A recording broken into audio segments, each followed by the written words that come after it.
High, এখন হচ্ছে দুপুরবেলা। আমি এখন আছি দিদি বাড়িতে। দুপুরবেলায় রান্না বান্না করতে যাব। আমার ভাই এখানে খেয়েছে।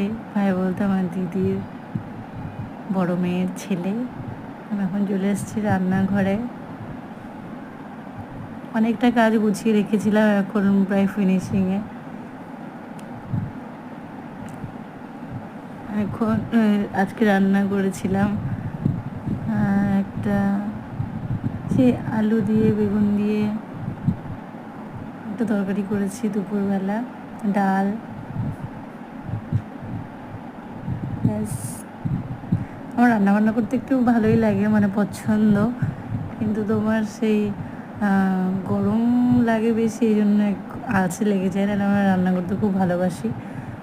বাড়িতেও রান্না করি, আমি দিদি বাড়িতে এসেছি, এখানেও আমি রান্না করছি, আমার ভালো লাগছে, তার জন্য একটু ভিডিও ক্লিপ নিয়েছিলাম।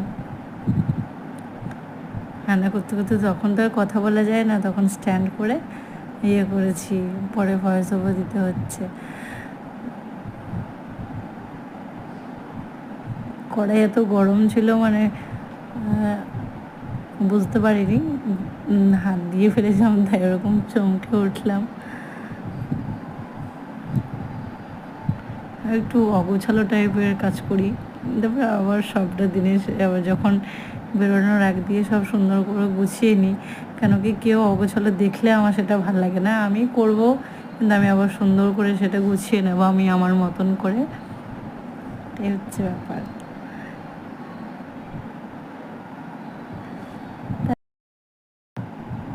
আর সব যেরকম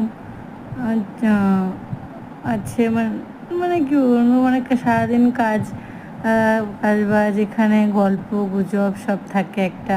সারাদিন আড্ডা দেওয়ার পর খাওয়ার টাইমে মনে পড়ে যে আমাদের এখন রান্না করতে হবে। তা আমি গল্প করতে করতে ভুলেই যাই কখন আমাকে রান্না করতে হবে। এই যখন মানে খেতে বসবো, তখন আমি রান্না করতে গেছি।